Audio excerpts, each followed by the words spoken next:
സ്വർണ്ണവില കുതിച്ചുയരുന്നു. ഇതിൻ്റെ കാരണങ്ങൾ തിരക്കി സാധാരണക്കാർ നെട്ടോട്ടമോടുകയാണ്. കുതിച്ചുയരുന്നതുമായിട്ട് ബന്ധപ്പെട്ട കാര്യത്തെക്കുറിച്ച് എല്ലാ ദിവസത്തെ പത്രം എടുത്തു നോക്കിയാൽ 1,00,000 കടന്നു, അതിൻ്റെ മേലെയാവും. അത് ഏകദേശം 1,4 ലക്ഷത്തോളം വരും. അങ്ങനെ പറയുന്ന പത്രങ്ങളും അതേക്കുറിച്ചുള്ള വിശദീകരണങ്ങളും ലോക മാർക്കറ്റുമായിട്ട് ബന്ധപ്പെട്ട കാര്യങ്ങളൊക്കെ പറയാറുണ്ട്. എന്നാൽ യഥാർത്ഥത്തിൽ എന്തുകൊണ്ടാണ് സ്വർണത്തിന് ഇങ്ങനെ വില ഉയരുന്നത് എന്ന് ഒരു സാധാരണക്കാർ ചോദിച്ചാൽ അതിന് ഉത്തരം കിട്ടാറില്ല. നമ്മൾ ആ വിഷയമാണ് ഇന്നത്തെ വീഡിയോയിൽ ചർച്ച ചെയ്യുന്നത്. പലരുടെയും സംശയം ക്ലിയറാക്കാൻ വേണ്ടിയിട്ട് ആ കാര്യം നമുക്കൊന്ന് പരിശോധിക്കാം. അതിൽ പ്രധാനമായിരിക്കുന്ന കാര്യം എന്ന് പറയുന്നത് സുരക്ഷിത നിക്ഷേപമായിട്ട് സ്വർണത്തെ കാണുന്നു എന്നുള്ളതാണ്. അതിലെ ഒരു സാധാരണക്കാരെ സംബന്ധിച്ചിടത്തോളം ഏറ്റവും പ്രധാനമായിരിക്കുന്ന കാര്യങ്ങളിൽ ഒന്ന് അതാണ്. അത് ഈ വീഡിയോയുടെ അവസാനം വരെ കാണുന്ന സമയത്ത് അതിനൊരു പൂർണ്ണ രൂപം കിട്ടും. അപ്പോൾ അതുകൊണ്ട് അവസാനം വരെ കാണാൻ വേണ്ടി ശ്രമിക്കുക. സുരക്ഷാ നിക്ഷേപം എന്ന് പറഞ്ഞാൽ ഇന്നത്തെ ഒരു മാർക്കറ്റ് വില 1,00,000 രൂപക്ക് ഒരു പവൻ എന്നാണ്. 1,00,000 മേലെ കടന്നു, 1,1000 സംതിങ്ങോ അങ്ങനെ വന്നിട്ടുണ്ട്. അതിൻ്റെ അടുത്ത് വന്നിട്ട് 1,100,000 തോന്നുന്നു. അപ്പോൾ 1,00,000 രൂപ നമ്മുടെ വീടിൻ്റെ അകത്ത് സൂക്ഷിക്കുന്നതും പകരം 1,00,000 രൂപക്ക് ഒരു പവൻ സൂക്ഷിക്കുന്നതും തമ്മിൽ നമുക്ക് സുരക്ഷിതത്വം ഏറ്റവും കൂടുതൽ ഉണ്ടാവുക ഒരു പവൻ സൂക്ഷിക്കുന്നതാണ്. ഈ ഒരു പവൻ എവിടെ വെക്കാൻ പറ്റും? എവിടെയും വെക്കാൻ വേണ്ടി അതിന് പറ്റും. 1,00,000 രൂപ എവിടെ വെച്ചാലും പേടിയാണ്. അതൊരു 10 ലക്ഷം രൂപയാണെങ്കിലോ ആ പേടി ഇരട്ടിക്കും. 10 പവനാണെങ്കിൽ പേടി കുറയും. അങ്ങനെയാണ് അതിന് വ്യത്യാസം. സുരക്ഷാ നിക്ഷേപം അതായിട്ട് ഉപയോഗപ്പെടുത്തുന്നുണ്ട് കൂടുതൽ പേരും. സാധാരണ ദിവസങ്ങളിൽ നിന്ന് അല്ലെ സാധാരണ കാലങ്ങളിൽ നിന്ന് വ്യത്യസ്തമായ രീതിയിൽ അതിലേക്ക് പോയിക്കൊണ്ടിരിക്കുന്നു എന്നുള്ളതാണ് ഏറ്റവും വലിയ പ്രത്യേകത. പിന്നീട് യുദ്ധഭീഷണി, സാമ്പത്തിക മാന്ദ്യം, രാഷ്ട്രീയ അസ്ഥിരത ഇത് സ്വർണത്തെ ബാധിക്കുന്നു. എങ്ങനെ അത് സ്വർണത്തെ ബാധിക്കുക നമുക്ക് നോക്കാം. ഇവ ഉണ്ടാകുന്ന സമയം ഇതിലെ വിഷയം എന്ന് പറയുന്നത് ഈ ഓഹരി വിപണിയിൽ നിന്ന് സ്വർണത്തിലേക്ക് മാറിയിട്ട് അവർ നിക്ഷേപം ഉയർത്താനുള്ള പ്രവൃത്തികൾ ചെയ്യും. അഥവാ ഒരു ബിസിനസ് സംബന്ധമായ ഓഹരി ബോണ്ടുമായിട്ട് ബന്ധപ്പെട്ട കാര്യങ്ങളൊക്കെ തകർച്ചയിലേക്ക് പോകുന്ന സമയത്ത് അത് എല്ലാവിധ ഓഹരികളുണ്ടാവും. അത് എല്ലാവിധ കമ്പനികളും 10,000-കണക്കിന് കമ്പനി, ലക്ഷക്കണക്കിന് കമ്പനികളുടെ ഓഹരികൾ നോക്കുന്ന സമയത്ത് ഓരോരോ ദിവസം ഇടിഞ്ഞു പോകും. അതിങ്ങനെ കാണാൻ വേണ്ടി സാധിക്കും. ചെറിയ നോർമലായിരിക്കുന്ന ഉയർച്ച ഉണ്ടാവും, വലിയ രീതിയിൽ താഴ്ച ഉണ്ടാവും. എന്നാൽ സ്വർണത്തിലേക്ക് നോക്കുന്ന സമയത്ത് അത് ഉയർന്നുകൊണ്ടേയിരിക്കുമ്പോൾ ഇതിൽ നിന്ന് വിഡ്രോ ചെയ്യുന്നു, മെറ്റലിലേക്ക് ഡെപ്പോസിറ്റ് ചെയ്യുന്നു.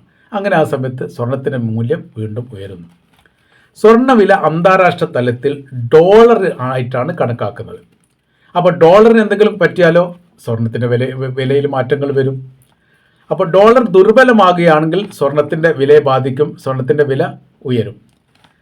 അത് നിലം പറ്റുന്ന സമയത്തോ സ്വർണം കുതിച്ചു കയറും. ഇതാണ് അതിൻ്റെ വിഷയങ്ങൾ. അതായത് ലോകാടിസ്ഥാനത്തിൽ സ്വർണത്തിൻ്റെ വില നിശ്ചയിക്കുന്നതും അതിന് രൂപം നൽകുന്നതും ഡോളർ എന്ന് പറയുന്ന അമേരിക്കയുടെ കറൻസിയുടെ അടിസ്ഥാനത്തിലാണ്. ഈ കറൻസിക്ക് കോട്ടങ്ങൾ ഉണ്ടാവാൻ പാടില്ല. കോട്ടുണ്ടാകുന്ന സമയത്ത് അത് സ്വർണത്തിനെ ബാധിക്കും എന്ന് ചുരുക്കം. പിന്നീട് ഈ പണപ്പെരുപ്പം സ്വർണത്തിനെ സാരമായിട്ട് ബാധിക്കുന്ന. എന്താണ് പണപ്പെരുപ്പം? സാധാരണക്കാർ ഉപയോഗിക്കുന്ന ഭക്ഷണം, ഇന്ധനം, വാടക, ഗതാഗതം, ചികിത്സ തുടങ്ങിയവർക്ക് വർദ്ധിക്കുന്ന സമയത്ത് ഗവൺമെൻറ് അത് ടാക്സോ അല്ലാത്ത രീതിയിലോ വർദ്ധിക്കുമ്പോൾ അത് സ്വർണവുമായിട്ട് ബന്ധപ്പെട്ട, അതായത് പണപ്പെരുപ്പം ഉണ്ടാവും. പണപ്പെരുപ്പം സ്വർണവുമായിട്ട് ബന്ധപ്പെട്ടത് അതിനെ ബാധിക്കും. വൻതോതിൽ സ്വർണം വാങ്ങിക്കൂട്ടുന്നത് സ്വർണത്തിൻ്റെ പണം ഉയരാൻ വേണ്ടിയിട്ട് വലിയ പങ്ക് വഹിക്കുന്ന. അതായത് ഇപ്പോൾ ലോകത്ത് ഏറ്റവും കൂടുതൽ സ്വർണം വാങ്ങിക്കൂട്ടുന്നത് ചൈനയും റഷ്യയും ഇന്ത്യയുമാണ്. വലിയ രീതിയിൽ വാങ്ങിക്കൂട്ടുന്ന സമയത്ത് എന്തുണ്ടാവുന്നു? സ്വർണത്തിന് വില ഉയരുന്നു. കാരണം വിപണി മാർക്കറ്റിൽ നിന്ന് സാധനം സാധാരണ കിട്ടുന്ന പോലെ കിട്ടുന്നതല്ല സ്വർണം എന്ന് പറയുന്നത്. അതെന്താ അങ്ങനെ കിട്ടാത്തതിൻ്റെ കാര്യം? അതിന് കിട്ടാത്തതിൻ്റെ കാര്യം നിർമ്മാണം, വിതരണമൊക്കെ പരിമിതപ്പെട്ടതാണ് സ്വർണത്തിൻ്റെത്. സ്വർണം ഉണ്ടാക്കുന്നത് എളുപ്പം സാധിക്കുകയില്ല. കാര്യം അത് ഖനനം ചെയ്തിട്ട് ചിലവേറിയതും വലിയ സുരക്ഷാ സംവിധാനം ഒരുക്കിയിട്ട് നിർമ്മിക്കുന്നതാണ്. അതാണ് ഏറ്റവും വലിയ വിഷയം. നമ്മുടെ മാർക്കറ്റിൽ ഈ സാധാരണ രീതിയിൽ കിട്ടിവരുന്ന ഭക്ഷ്യവസ്തുക്കളോ വസ്ത്രങ്ങളോ ഇലക്ട്രിക്കൽ സംബന്ധമായിരിക്കുന്ന സാധനങ്ങളോ അത്തരം സാധനങ്ങൾ കിട്ടാതിരിക്കുന്ന സമയത്ത് നമ്മൾക്ക് ഇറക്കുമതി ചെയ്യാൻ അടുത്ത കമ്പനിയെ ആശ്രയിക്കാം, അല്ലെങ്കിൽ മറ്റ് സംസ്ഥാനങ്ങളിലുള്ള കമ്പനിയെ ആശ്രയിക്കാം, അതുമല്ലെങ്കിൽ മറ്റ് രാജ്യത്തെ ആശ്രയിക്കാം. ഇവിടെ ഉള്ളിയുടെ വില ഒരു കാലത്ത് വലിയ രീതിയിൽ കുതിച്ചുയർന്നിരുന്നു. അന്ന് ഇന്ത്യ ഗവൺമെൻറ് ചെയ്ത കാര്യം ഇറാനിൽ നിന്ന് ഉള്ളി ഇറക്കുമതി ചെയ്തു. അതുകൊണ്ട് ആ വിഷയം പരിഹരിക്കാൻ വേണ്ടിയിട്ട് സാധിച്ചു. അങ്ങനെ ഇവിടെ സ്വർണത്തിൻ്റെ ഒരു വലിയ വിഷയങ്ങൾ ഉണ്ടാവുകയാണെങ്കിൽ മറ്റ് രാജ്യങ്ങളിൽ നിന്ന് സ്വർണം വളരെ എളുപ്പത്തിൽ ഇറക്കുമതി ചെയ്യാനൊന്നും പറ്റില്ല. സ്വർണം നിർമ്മിക്കുക എന്ന് പറയുന്നത് വലിയ സുരക്ഷാ സംവിധാനത്തോടു കൂടി ചെയ്യാൻ പറ്റുന്നതാണ്. ഒരു അരി ഫാക്ടറി ഉണ്ടെങ്കിൽ അരി ഫാക്ടറിക്ക് സൈനികർ തോക്കും ചൂടി സുരക്ഷ ഒരുക്കേണ്ട ഒരു കാര്യമില്ല. അവിടെ സാധാരണ ആ പ്രവർത്തി നടക്കും. ഇതാരും അടിച്ചുകൊണ്ട് പോകുന്നില്ല എന്നുള്ളതാണ് എൻ്റെ യാഥാർത്ഥ്യം. പകരം അവിടെ നിർമ്മിക്കപ്പെടുന്നത് സ്വർണ്ണമാണെങ്കിലോ വലിയ സുരക്ഷാ സംവിധാനങ്ങളോ അത് സാധാരണ സുരക്ഷാ സംവിധാനം പോലെ ഗവൺമെൻറ് തരത്തിലാണ് ഈ സ്വർണ്ണ ഖനനവുമായിട്ട് ബന്ധപ്പെട്ട എല്ലാ കാര്യങ്ങളും ചെയ്യുന്നത്. ഗവൺമെൻറ്റിനെ സംബന്ധിച്ചിടത്തോളം വലിയ ബാധ്യതയാണ് എന്ന് ചുരുക്കം. ഇന്ത്യയിൽ സ്വർണത്തിൻ്റെ വിലയെ ബാധിക്കുന്നത് രൂപയും ഡോളറും തമ്മിലുള്ള വിനിമയ നിരക്ക്. അതിനെ ആശ്രയിച്ചിട്ടാണ് ഇന്ത്യയെ സംബന്ധിച്ചിടത്തോളം സ്വർണത്തിന് നേരിയ രീതിയിൽ മാറ്റം ഉണ്ടാകും. അന്താരാഷ്ട്ര തലത്തിലുള്ള മാറ്റത്തിന് അപ്പുറമായ രീതിയിൽ ഇന്ത്യ ഈ മറ്റ് രാജ്യങ്ങളെ അപേക്ഷിച്ചുകൊണ്ട് ചെറിയൊരു മാറ്റങ്ങൾ ഉണ്ടാകുന്നത് ഡോളർ ഇന്ത്യൻ കറൻസിയുമായിട്ട് വിനിമയം ചെയ്യുന്ന സമയത്തുള്ള മാറ്റത്തെ അതിനനുസരിച്ച് വരും എന്നുള്ളതാണ്. അതിൻ്റെ കാര്യം എന്ന് പറയാം, നമ്മൾ കുവൈറ്റ് യുദ്ധം ഉണ്ടായിരുന്ന സമയത്ത് ഇതിൻ്റെ കറൻസിയും മറ്റേ സ്വർണ്ണവുമായിട്ട് എത്രത്തോളം ബന്ധപ്പെട്ടിരിക്കുന്നു എന്ന് ചോദിച്ചാൽ അതിന് ഉദാഹരണം പറയുമ്പോൾ കുവൈറ്റ് യുദ്ധം ഉണ്ടായി. അതായത് കുവൈറ്റിനെ ഇറാഖ് പിടിച്ചടക്കി. അത് പിടിച്ചടക്കിയതോടുകൂടി എന്തായി, കുവൈത്തിൻ്റെ കറൻസി മൂല്യമില്ലാത്ത സാധാരണ കടലാസായിട്ട് മാറി.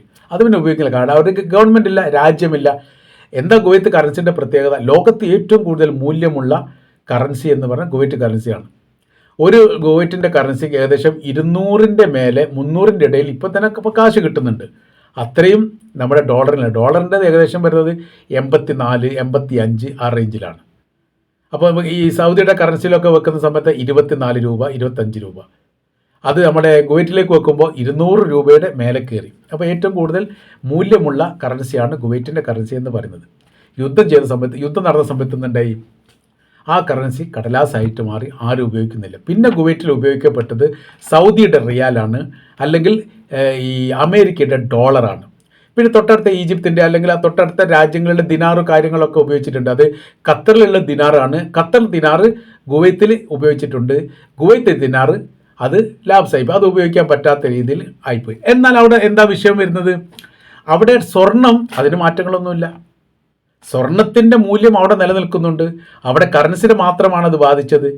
അപ്പോൾ സ്വർണ്ണം ഒരാളുടെ കയ്യിൽ 10 പവൻ സ്വർണ്ണം ഉണ്ടെങ്കിൽ അതിന് എത്രത്തോളം വില അന്താരാഷ്ട്ര മാർക്കറ്റിലുണ്ടോ ആ മാർക്കറ്റിലുള്ള വില അവർക്ക് കിട്ടും. ഒന്നുകിൽ ഡോളറായിട്ടോ കിട്ടും, അല്ലെങ്കിൽ സൗദി റിയാലായിട്ട് കിട്ടും, അല്ലെങ്കിൽ ഇറാഖിൻ്റെ ദിനാറായിട്ട് കിട്ടും. അപ്പോൾ അവിടെ വിഷയം സ്വർണത്തിന് ഇടിവ് പറ്റുന്നില്ല. അത് ഈ മൂല്യം എല്ലാ കാലത്തും നിലനിർത്താൻ വേണ്ടി ഉപയോഗിക്കുന്ന ഒരു മാധ്യമമായിട്ട് തന്നെ സ്വർണത്തെ കാണുന്നതിൻ്റെ ഏറ്റവും വലിയ ഉദാഹരണമാണ് കുവൈത്ത് യുദ്ധം നമ്മൾ പറഞ്ഞത്. പിന്നീട് ഈ ഇറക്കുമതി തീരുവയുമായിട്ട് ബന്ധപ്പെട്ട വിഷയത്തിലും ഈ മാറ്റങ്ങൾ കാണാൻ വേണ്ടി സാധിക്കും. അതൊക്കെ ചെറിയ രീതിയിൽ മാത്രമാണ്. വിവാഹ സീസണ്, ഉത്സവങ്ങൾ, ആഭ്യന്തരമായിരിക്കുന്ന ആവശ്യകതകളൊക്കെ ഉണ്ടാകുന്ന സമയത്ത് ഇതിൻ്റെ കറൻസി ഈ സ്വർണത്തിൻ്റെ മൂല്യത്തിന് ഉയർച്ച താഴ്ച എന്തെങ്കിലുമൊക്കെ സംഭവിക്കും എന്നുള്ളതാണ്. ഡോളറിനെതിരെ രൂപ ദുർബലമായി കഴിഞ്ഞാൽ സ്വർണ്ണവില കൂടാൻ സാധ്യതയുണ്ട്. രാജ്യാന്തര തലത്തിൽ ഈ പല വ്യത്യാസങ്ങൾ കാണാൻ വേണ്ടി പറ്റും. ഇന്ത്യയിലെ വില ആയിക്കൊള്ളണമെന്നില്ല. തൊട്ടടുത്ത രാജ്യങ്ങൾ നോക്കുന്ന സമയത്ത് ശ്രീലങ്കയിലോ അല്ലെങ്കിൽ നേപ്പാളോ നോക്കുന്ന സമയത്തോ അതല്ലെങ്കിൽ മറ്റ് അറബ് രാജ്യങ്ങളോ നോക്കുന്ന സമയത്ത് ഇന്ത്യയുമായിട്ട് താരതമ്യം ചെയ്യുന്ന സമയത്ത് മാറ്റങ്ങൾ വരും. എങ്ങനെ മാറ്റങ്ങൾ വരുന്നത്? അത് GST, VAT, സെയിൽസ് ടാക്സുമായിട്ട് ബന്ധപ്പെട്ട കാര്യത്തിനാണ് മാറ്റങ്ങൾ വരുന്നത്. ഇപ്പോൾ ദുബായിൽ നിന്ന് ഒരാൾ ഇന്ത്യയിലേക്ക് സ്വർണം കൊണ്ടുവരുന്ന സമയത്ത് എന്താണ് ആ കൊണ്ടുവരുന്ന ആൾക്ക് ലാഭം എന്ന് പറഞ്ഞാൽ ദുബായിൽ നിന്ന്, അതായത് UAE ടാക്സ് ആവശ്യമില്ല, സ്വർണ്ണത്തിൽ ടാക്സ് ഇല്ല. എന്നാൽ ഇന്ത്യയിലേക്ക് എത്തുന്ന സമയത്ത് ടാക്സ് ഉണ്ട്. ഈ ലഭിക്കുന്ന ടാക്സ് ആണ് വെട്ടിപ്പ് നടത്തുന്നത്. അത് രാജ്യത്തിലെ നിയമവ്യവസ്ഥയ്ക്ക് എതിരായിരിക്കുന്ന കാര്യമാണ്. ഒരു പവൻ സ്വർണത്തിന് ഇത്ര ഗവൺമെൻറ് ടാക്സ് കൊടുക്കണം എന്ന് പറയുമ്പോൾ അത് ഗവൺമെൻറ് അറിയാത്ത രീതിയിൽ ഇറക്കുമതി ചെയ്യുന്ന സമയത്ത് ആ ടാക്സ് ആണ് നമുക്ക് ലാഭമായിട്ട് കിട്ടുന്നത്. ഇതാണ് ഇവിടെ ചെയ്യുന്നത്. അത് വൻതോതിൽ സ്വർണ്ണം എടുക്കുന്ന സമയത്ത് വൻതോതിൽ ടാക്സ് വെട്ടിപ്പ് നടക്കും. അപ്പോൾ വൻതോതിൽ ലാഭവിഹിതം കിട്ടും. ഇതാണ് ഈ പ്രവൃത്തി, ടാക്സുമായിട്ട് ബന്ധപ്പെട്ടതാണ്. അപ്പോൾ ഈ നമ്മൾ നോക്കുന്ന സമയത്ത് ലോകത്ത് ഏറ്റവും കൂടുതൽ സ്വർണം ഉൽപ്പാദിപ്പിക്കുന്ന രാജ്യം ഏതാണെന്ന് ചോദിച്ചാൽ അത് ചൈനയാണ്. ചൈനയുടെ സർക്കാരിൻ്റെ നേരിട്ടുള്ള നിയന്ത്രണത്തിലാണ് ആ പ്രവൃത്തികൾ അത്രയും ചെയ്യുന്നത്. എന്നിട്ടോ ചൈന എന്ത് ചെയ്യുന്നു? ഈ സ്വർണം ഉണ്ടാക്കിയിട്ട് ആ സ്വർണം സർക്കാർ തന്നെ ഉണ്ടാക്കുന്നു, വാങ്ങുന്നു. എന്നുവെച്ചാൽ വിപണിയിൽ ഇറക്കുന്നില്ല. അപ്പോൾ എന്ന് പറഞ്ഞാൽ വിപണിയിൽ വല്ലാത്ത രീതിയിൽ ഇറങ്ങാതിരിക്കുന്ന സമയത്ത് അതിൻ്റെ മൂല്യത്തിന് ഉയർച്ച വരും. അപ്പോൾ പിന്നെ പണം ഈ മൂല്യം ഉയരുന്നതിനനുസരിച്ച് നമ്മൾ കൂടുതൽ പണം കൊടുക്കേണ്ട സ്ഥിതി വരും. ചൈന കഴിഞ്ഞാൽ പിന്നെ Austria, Russia, Canada, America, Africa, ഗാന ഈ രാജ്യങ്ങളിലാണ് സ്വർണ്ണക്കനികൾ കൂടുതലുള്ളതായിട്ട് കാണാൻ വേണ്ടി സാധിക്കുന്നത്. എന്നാൽ ഗൾഫ് രാജ്യങ്ങളോ, നമ്മളൊക്കെ പലരും വിചാരിക്കുന്നത് ഗൾഫ് രാജ്യത്താണ് സ്വർണ്ണക്കനികൾ. സ്വർണ്ണക്കനികൾ ഗൾഫ് രാജ്യത്തില്ല എന്ന് തന്നെ പറയാം. സൗദി അറേബ്യയുടെ ചില ഭാഗങ്ങളിൽ അപൂർവമായിട്ടാണ് സ്വർണ്ണക്കനികൾ. ഇപ്പോൾ ഈ നിർമ്മിക്കുന്ന രാജ്യങ്ങൾ, ഈ പറയപ്പെട്ട ചൈന, റഷ്യ പോലെയുള്ള രാജ്യങ്ങളും ഉപയോഗിക്കുന്ന രാജ്യങ്ങളെ വ്യാപാരവുമായിട്ട് ബന്ധപ്പെട്ട കാര്യത്തിൽ ഉപയോഗിക്കുന്നത് അറബ് രാജ്യങ്ങളുമാണ്. അതാണ് എൻ്റെ പ്രത്യേകത. അവരുണ്ടാക്കുന്നു, ഇവർ വിപണനം നടത്തുന്നു എന്ന് ചുരുക്കം. അപ്പോൾ നമ്മൾ പറയുന്ന കാര്യം, ഇപ്പോൾ 2 യുദ്ധങ്ങൾ നടക്കുന്നു. യുദ്ധം നടക്കുന്നു പറഞ്ഞാൽ, ഒന്ന് ഉക്രൈനുമായിട്ടുള്ള റഷ്യയുടെ യുദ്ധം, രണ്ടാമത്തെ പാലസ്തീനുമായിട്ടുള്ള ഇസ്രായേലിൻ്റെ യുദ്ധം. ഈ യുദ്ധം യഥാർത്ഥത്തിൽ ഈ സ്വർണവുമായിട്ട് ബന്ധപ്പെട്ട് തന്നെയാണ്. ശാന്തതയും സമാധാനവും ഉണ്ടാകുന്ന ഒരു അന്തരീക്ഷം ഭൂപ്രദേശത്ത് ഉണ്ടാകുമ്പോൾ ഓട്ടോമാറ്റിക്കായിട്ട് സ്വർണത്തിൻ്റെ വില ഇടിയാണ് ചെയ്യുക. അപ്പോൾ ഒരു മാർക്കറ്റിലും യഥാർത്ഥത്തിൽ വളരെ കൃത്യതയോടുകൂടി, അതായത് ഉക്രൈൻ്റെ മാർക്കറ്റിൽ ഇപ്പോൾ പണം ഇറക്കാൻ വേണ്ടിയിട്ട് ഒരാൾ തയ്യാറാവുന്നില്ല. അറബ് രാജ്യങ്ങളിൽ പണം ഇറക്കാൻ വേണ്ടി കൂടുതൽ ആൾക്കാർ ഇപ്പോൾ തയ്യാറാകുന്നില്ല.